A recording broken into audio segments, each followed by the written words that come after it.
수아 사람 빌닷이 대답하여 이르되 내가 어느 때까지 이런 말을 하겠으며 어느 때까지 내 입의 말이 거센 바람과 같겠는가. 하나님이 어찌 정의를 굽게 하시겠으며 전능하신 이가 어찌 공의를 굽게 하시겠는가. 내 자녀들이 주께 죄를 지었으므로 주께서 그들을 그 죄에 버려두셨나니 내가 만일 하나님을 찾으며 전능하신 이에게 간구하고 또 청결하고 정직하면 반드시 너를 돌보시고 내 의로운 처소를 평안하게 하실 것이라. 내 시작은 미약하였으나 내 나중은 심히 장대하리라. 청하건대 너는 옛시대 사람에게 물으며 조상들이 터득한 일을 배울지어다. 우리는 어제부터 있었을 뿐이라. 우리는 아는 것이 없으며 세상에 있는 날이 그림자와 같으니라. 그들이 네게 가르쳐 이르지 아니하겠느냐. 그 마음에서 나오는 말을 하지 아니하겠느냐. 왕골이 진풀 아닌 데서 크게 자라겠으며 갈대가 물 없는 데서 크게 자라겠느냐. 이런 것은 새순이도다. 아직 뜯을 때가 되기 전에 다른 풀보다 일찍이 마르느니라.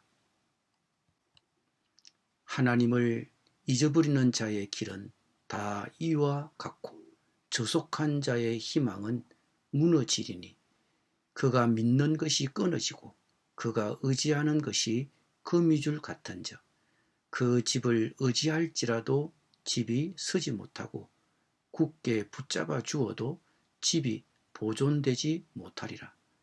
그는 햇빛을 받고 물이 올라 그 가지가 동산에 뻗으며 그 뿌리가 돌무더기에 서리어서 돌 가운데로 들어갔을지라도 그곳에서 뽑히면 그 자리도 모르는 채 하고 이르기를 내가 너를 보지 못하였다 하리니 그 길의 기쁨은 이와 같고 그 후에 다른 것이 흙에서 나리라.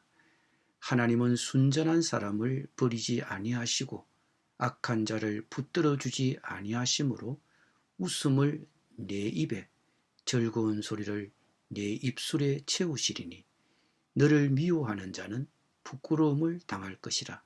악인의 장막은 없어지리라. 아멘.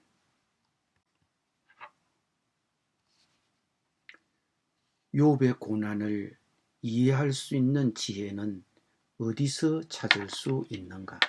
그것이 욥기의 열쇠입니다. 욥의 세 친구의 생각은 저마다 달랐습니다. 욥이 슬픔을 털어놓자 친구들은 차례로 욥의 고난에 대해 설명하려고 했습니다. 그러나 그들의 설명은 욥의 고통을 더 깊게 했습니다. 계속 살펴보겠지만 엘리바스는 개인적인 경험에 호소했고 빌닷은 보편적인 지혜를 가리켰으며 소발은 자신이 상식이라고 느낀 것을 말했습니다. 그러나 그들이 차례로 설명하려고 시도하면 할수록 욥에게는 더 도움이 되지 못했습니다. 결국 욥은 그들의 추론을 거부하고 하나님과 심리를 열겠다고 합니다. 그리고 결국 32장에 이르면 하나님이 나서셔서 욥의 세 친구들을 꾸짖고 말씀하십니다. 그러나 하나님은 욥의 질문에는 대답하지 않으십니다. 하나님은 단지 욥에게 욥이 이해할 수 없는 한계를 넘어서 하나님을 신뢰하라고 도전하셨습니다. 이것이 42장에 걸친 욥의 줄거리입니다. 그러면 우리는 이런 욥의 고민과 질문에 대해 답을 찾을 수는 없는가? 여기에서 우리는 신약의 다리를 건너가야 합니다. 욥의 근원적이고 본질적인 질문과 문제는 예수 그리스도의 가르침과 그분의 삶에서 답을 찾을 수 있습니다. 그렇기 때문에 욥기의 주제는 신약 성경의 주제와 밀접하게 연관되어 있습니다. 그런 의미에서 욥이 당한 고난은 죄가 없으신 예수님이 당하셨던 고난의 예표이면서 이 땅에서 신자들이 당하는 그리스도의 제자로 살기 위한 고난을 설명할 수 있는 예시입니다. 욥기는 흠없으신 예수님이 당하신 고난을 그리스도의 고난에 참여하는 사람들이 신자들이 겪는 고난과 어두움을 더 깊이 이해하게 합니다. 욥기는 궁극적으로 예수님의 가난책이면서 우리 신자들이 믿음으로 살 때 겪을 법한 고난과 어려움을 이해하도록 돕는 책이기도 합니다. 8장에서 엘리바스에 이어 빌닷이 났습니다. 엘리바스가 욥에게 부드럽고 섬세하게 조언했다면 빌닷은 화를 냈습니다. 내가 어느 때까지 이런 말을 하겠으며 어느 때까지 내 입의 말이 거센 바람과 같겠는가. 하나님이 어찌 정의를 굽게 하시겠으며 전능하신 이가 어찌 공의를 굽게 하시겠느냐. 욥이 하나님의 정의를 의심하면서 여전히 죄가 없다고 주장하자 그럼 하나님의 공의와 정의가 잘못됐느냐면서 빌닷이 화를 낸 것입니다. 하나님은 불의하실 수 없고 정의로운 사람은 벌하시지 않는다는 것이 빌닷의 주장입니다. 하나님은 절대 그렇게 하지 않으신다. 그로서는 그것이 절대 의심의 여지가 없는 사실입니다. 따라서 하나님이 자신을 부당하게 대하셨다는 욥의 주장은 말이 안 되는 것입니다. 그래서 빌닷이 격분한 것입니다. 그래서 빌닷은 욥에게 조언합니다. 네 자녀들이 주께 죄를 지었으므로 주께서 그들을 그 죄에 버려두셨나니 네가 만일 하나님을 찾으며 전능하신 이에게 간구하고 또 청결하고 정직하면 반드시 너를 돌보시고 내 의로운 처소를 평안하게 하실 것이라. 내 자식들이 죄를 지었기에 나쁜 일이 내 자녀들에게 일어나지 않았느냐? 나쁜 일이 일어났다는 게 내 자녀들이 죄를 지은 증거가 아니냐고 빌닷이 말하고 있습니다. 여기서 빌닷은 하루아침에 자녀를 잃은 아버지에게 잔인하게 말했을 뿐만 아니라 자녀들이 행여 지었을지 모르는 죄를 덮으려고 자녀들이 모일 때마다 희생 제사를 드렸던 욥의 지난 행적을 깡그리 무시하고 있는 것입니다. 그의 머릿속에는 좋은 일은 좋은 사람에게만 일어나고 나쁜 일은 나쁜 사람에게 일어난다는 인과보응의 원리만 있을 뿐입니다. 그래서 빌닷은 욥이 틀림없이 불의한 게 맞다고 보았습니다. 그는 엘리바스와 마찬가지로 욥이 자기 죄의 결과로 고통받고 있다고 보았습니다.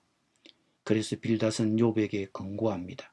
네가 만일 하나님을 찾으며 전능하신 이에게 간구하고 또 청결하고 정직하면 반드시 너를 돌보시고 네 의로운 처소를 평안하게 하실 것이라. 네 시작은 미약하였으나 네 나중은 심히 창대하리라고 합니다. 욥, 자네가 나쁜 짓을 한 게 틀림없지만 아직은 기회가 있으니 하나님을 찾고 간구하게. 아직 기회가 있을 때 하나님을 빨리 찾아가 간구하라고 그는 조언합니다. 그러면 놀랍게 회복될 것이라고 그는 권면합니다. 빌닷은 자신의 이런 주장을 뒷받침하기 위해 8절에서 10절에 걸쳐 긴 전통에 호소하고 있습니다. 청하건대 너는 옛시대 사람에게 물으며 조상들이 터득한 일을 배울지어다. 조상들이 터득했기 때문에 조상들이 물려준 그 전통이 아주 확실하고 검증된 진리라고 그는 주장합니다.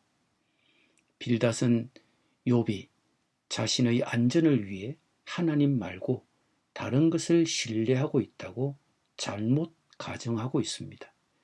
하나님을 잊어버리는 자의 길은 다 이와 같고 저속한 자의 희망은 무너지리니 그가 믿는 것이 끊어지고 그가 의지하는 것이 거미줄 같은즉 그 집을 의지할지라도 집이 서지 못하고 굳게 붙잡아 주어도 집이 보존되지 못하리라고 그가 욥에게 말합니다.